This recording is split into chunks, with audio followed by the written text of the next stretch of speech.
Hey guys, what's up? Welcome back to the Turbo John YouTube channel. So I'm out here today. We're still messing with the tow pig. Not messing with the race car yet today. It's been almost 2 weeks.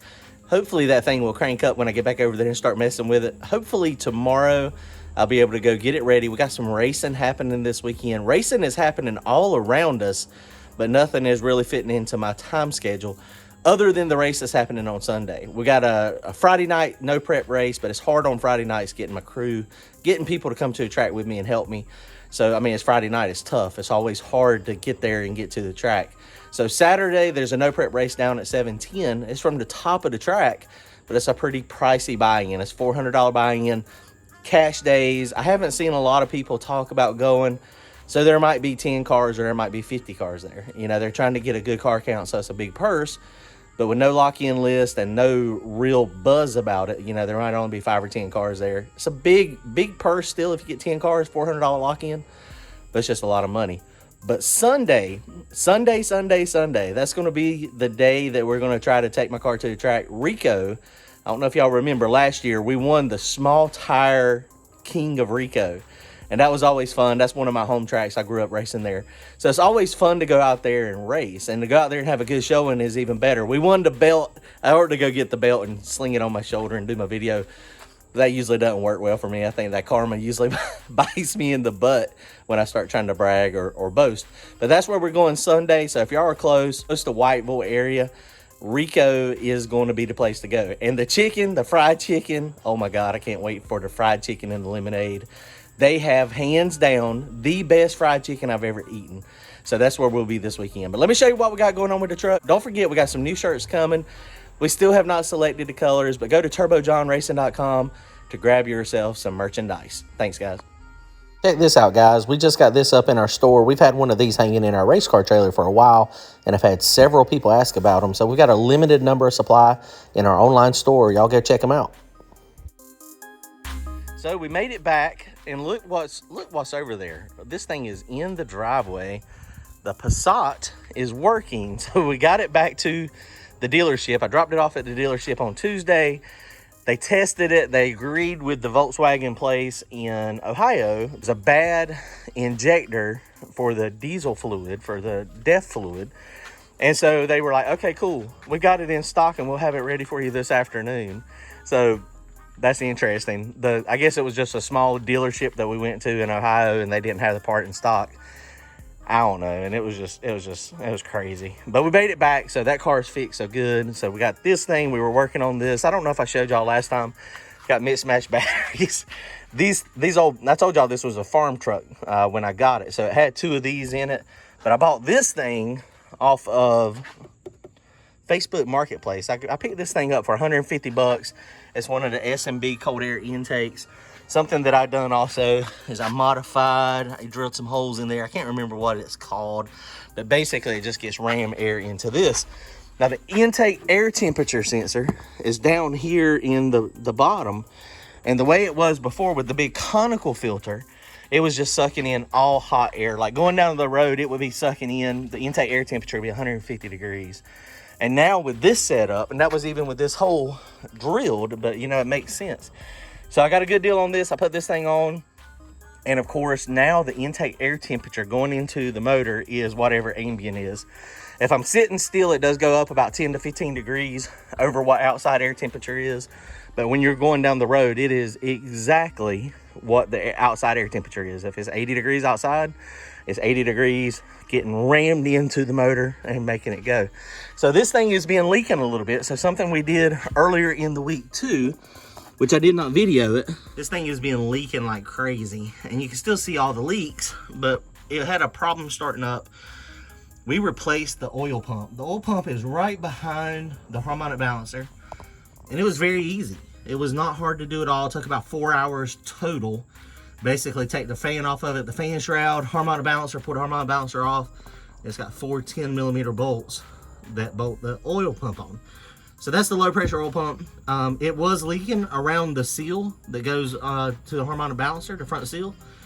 So the new pump, it did make it stop leaking mostly, but it was still dripping. And so what I did is I cleaned all the excess silicone off where the timing cover meets the oil pan, and I siliconed it last night with the right stuff. That's super expensive silicone, so we're gonna see if that stops the oil leak.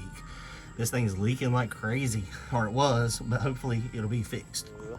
So the other thing that I just realized, I was just looking, and I remember when I had the Harmonic Balancer off, it looked like it had a sleeving seal on it, but apparently that is factory. So there is it had a little bit of groove in it, but not bad.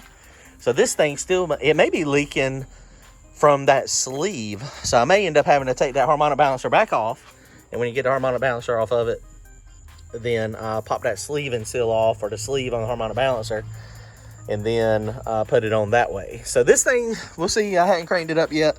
It's been sitting overnight with the right stuff. It's got about 24 hours of time on it now.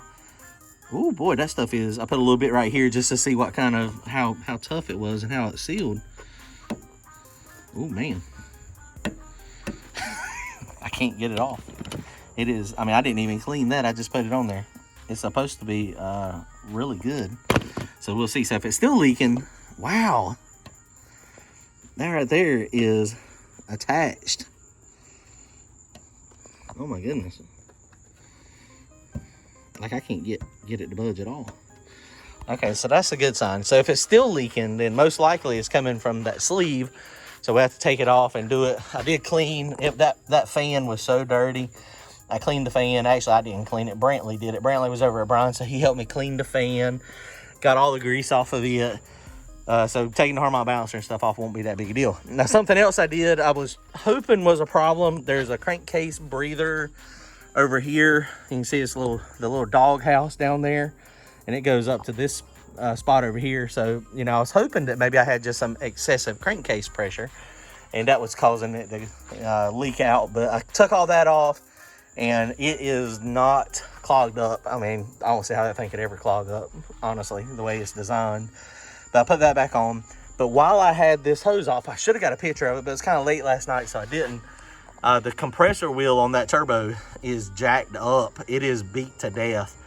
So that might explain a little bit of my off idle, or, you know, part throttle acceleration stumbling, where I get, especially when I turn the chip up to like the 75 horsepower, 100 horsepower tune, it smokes a good bit before boost comes up. And I think it's just trying to get, you know, delivering the fuel expecting the air, and it's not there. So I was looking, Riff Raff Diesel, they have a 4-blade wheel. I think I'm gonna try it. It's like less than $200. Looks like it's pretty easy to put on. So hopefully that'll get that drivability back. And they say it really makes a difference on power. There again, I'm not trying to hot rod this thing, but I want it to be able to pull and have low EGTs. Also, from Riff Raff Diesel, I went ahead and ordered a seal kit, that JB Weld over there. Since this is under pressure, I'm super concerned that at some point, I could see what happened probably is they put that new sensor in, and when they put the new oil pressure sensor in it, it stripped the thread, so they put JB Weld on it. But I can just see me going down the road somewhere at some point and the JB Weld failing and having a massive oil leak there. So I'm gonna do that at some point as well. The other thing I gotta do to the truck, man, this truck's a lot of problems. I'm gonna get a new fender for this one. It's just dinged up. The rest of the truck's not too bad. There are some dings where they hit on this side. The other side of the truck is not bad at all. So it just needs to be polished up real good, and then we'll be good to go. Okay, so let's crank this thing up real fast, see if it'll crank it, and see if the oil leak is still there. And you can see how bad this thing was leaking. This tailgate's gonna get replaced at some point, but it's got oil drops all over the back of it here.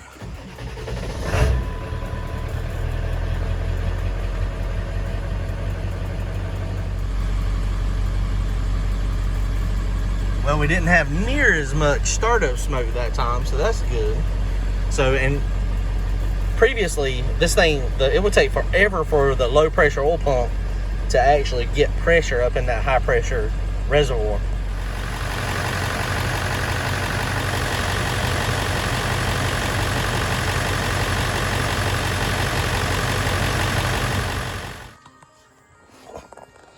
Well, that's very frustrating. It's leaking worse now than what it was. The good thing is I can see right where it's coming from. It is coming from where the timing cover and the oil pan meet up at the very, very top there. That's run down. So I'm gonna clean the rest of that silicone off up there at the top. And I guess I will clean it again, get that silicone off, and then try to reseal it again. I know we are parked on a downhill, but I mean, we don't want this thing to leak at all. It looks dry on that side, but clearly over there is the problem. Guys, well, we're gonna let it sit another day. I just put like half a tube of silicone on. I don't know if it's gonna seal or not. It looks like it's got to be coming from where the oil pan meets the timing cover. Maybe there's a crack that I can't see, or maybe the gasket is just worn out. The bolts are tight. So, I mean, I don't know. If this doesn't work, I guess we're gonna have to drop the oil pan at some point. And from what it sounds like, dropping the oil pan, you've got to actually take the motor out. So I don't know that I'm up for that job. So hopefully, this slows down the oil leak enough to where it's not a problem, or stops it. Stopping it is the ultimate goal, but it may need an oil pan gasket. All right, guys, comment, like, and subscribe. We'll see y'all soon. Later.